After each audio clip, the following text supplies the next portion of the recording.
After the legendary Crusades and settling of the Swedish colonizers, the Finnish Middle Ages are on. The Iron Age tribal society with petty kings was slowly replaced by the rule of the Swedish lords and the church, although it may not have affected the daily lives of people that much. Finland proper, Tavastia and Karelia, and central Finland formed the eastern part of the Swedish kingdom that was called Österland, Eastland, from the 14th century onwards. So let's take a trip to the Finnish Middle Ages. One of the most iconic images of medieval Europe is the stone castle. Such was the case in Finland too.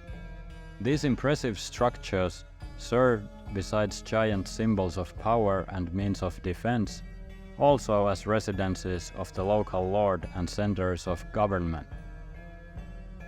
Sweden was divided into castle fiefs, Österland into 8, ruled by a steward who would collect taxes, deliver justice and maintain the defense of the area. A crucial distinction between Sweden and much of Europe is that Sweden did not develop a feudal system, although they had knights. Nor were the peasants serfs forcibly tied to the land like in much of Europe. The peasants and farmers made up most of the population. Other estates included the frälse, formed by the nobility and clergy who were exempt from tax, and the tongue-twisting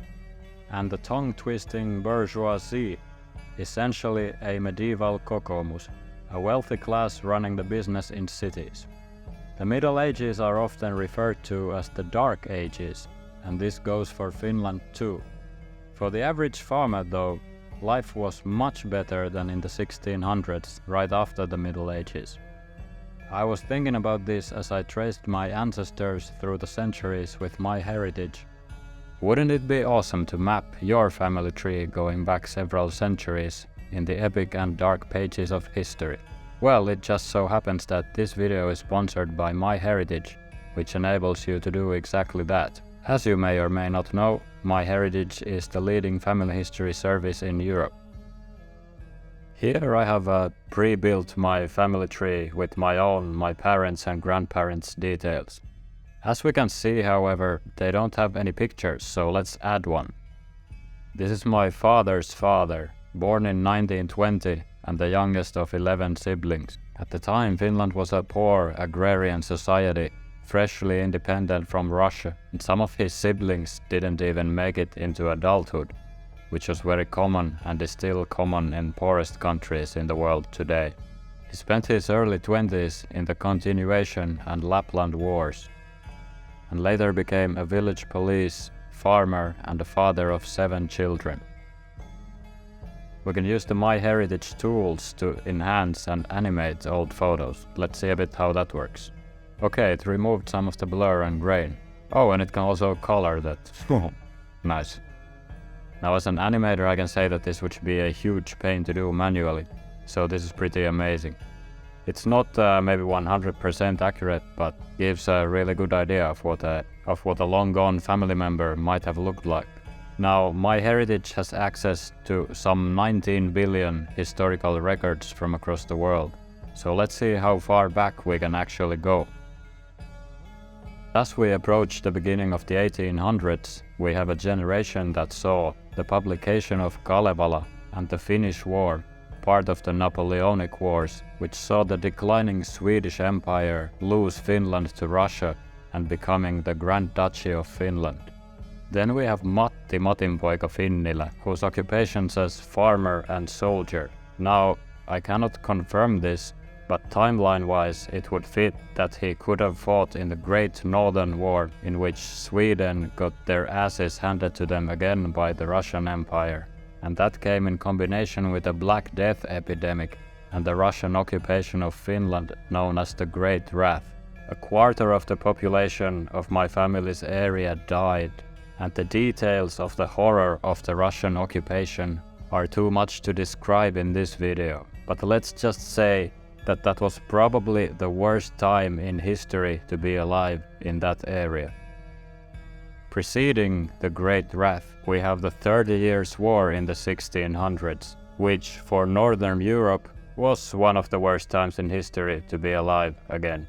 That saw the complete destruction of what is today's northern Germany as the Protestant and Catholic armies fought against each other.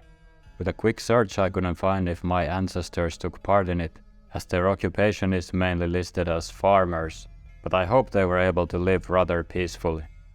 This was also a time of the witch hunts, although often falsely associated with the Middle Ages. Now I cannot find any mentions of witches in my family, and I should probably be happy about it, although I must say I am slightly disappointed, because it would be cool to say that I come from a line of witches.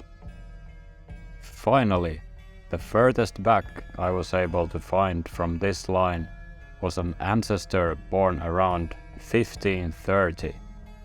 Now this generation would have seen a peasant uprising which ended with the Swedish army going full Game of Thrones on the rebellious peasants. Now that's around 500 years into the past, as I'm sure you're able to count. Which I didn't know to expect when I started recording, so that's pretty amazing. And this was just a scratch of the surface from one line of the family. Who knows what else there is to be found. Now if you want to do the same, by following this link, you will get a free 14-day trial of MyHeritage and 50% off if you decide to continue. And who knows, maybe you'll be able to trace your family back to Väinämöinen and the High King Kaleva.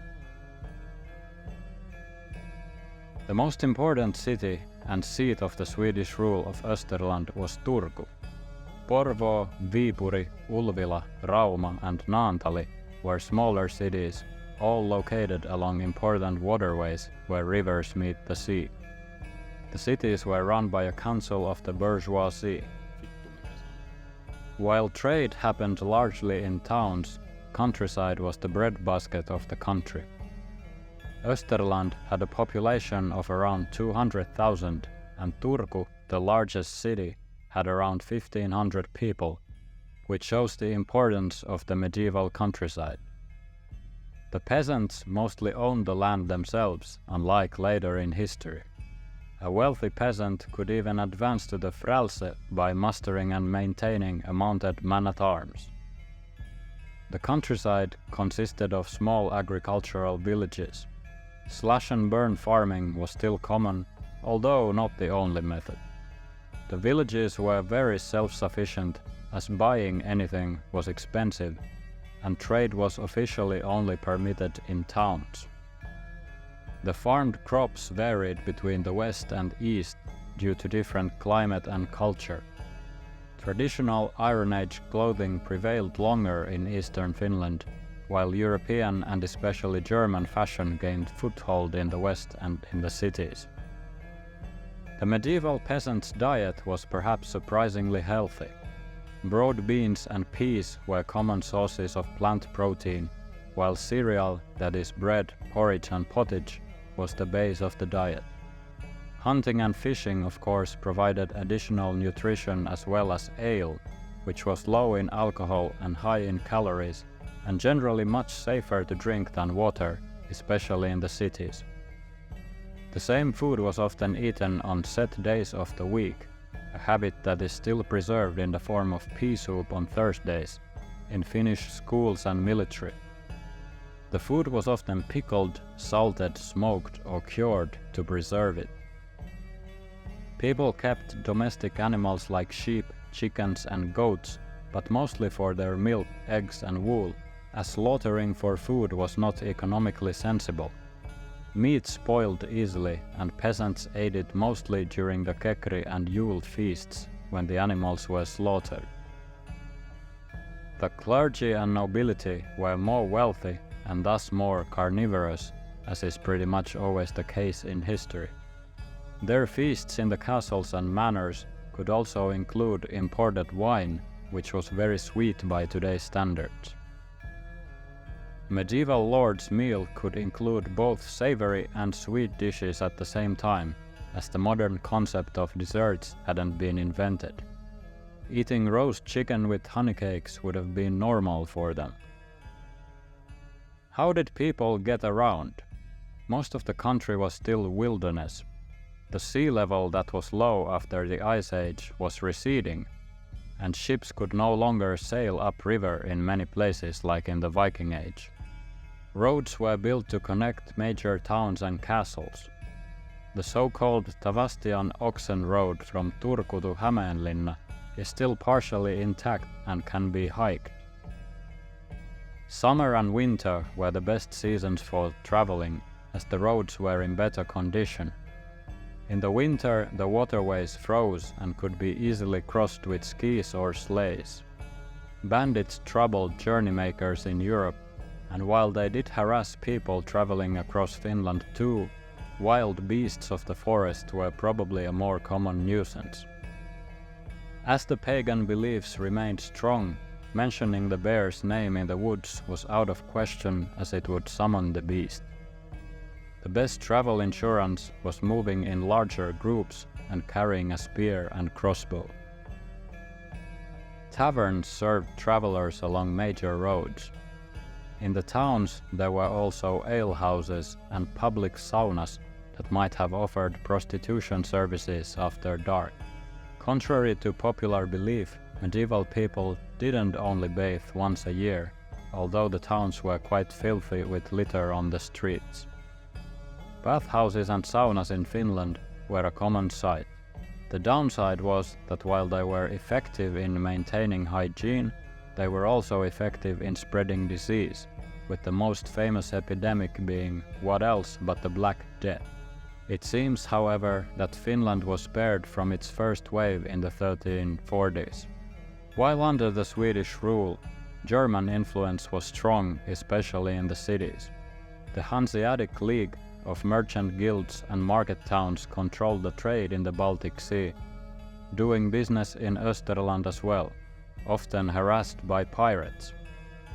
German was not an uncommon language to hear in the cities along Finnish, Swedish and Russian, according to Olaus Magnus's description of the northern peoples.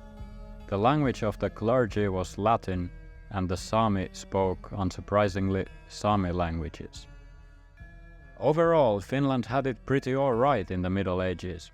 This video examined the life of the period, and in the next part we will look at its key events and the end of the Middle Ages. Do consider subscribing if you haven't already, in order not to miss it. And as always, if Finnish mythology and history are close to your heart, see a cardiologist and then check out my other videos.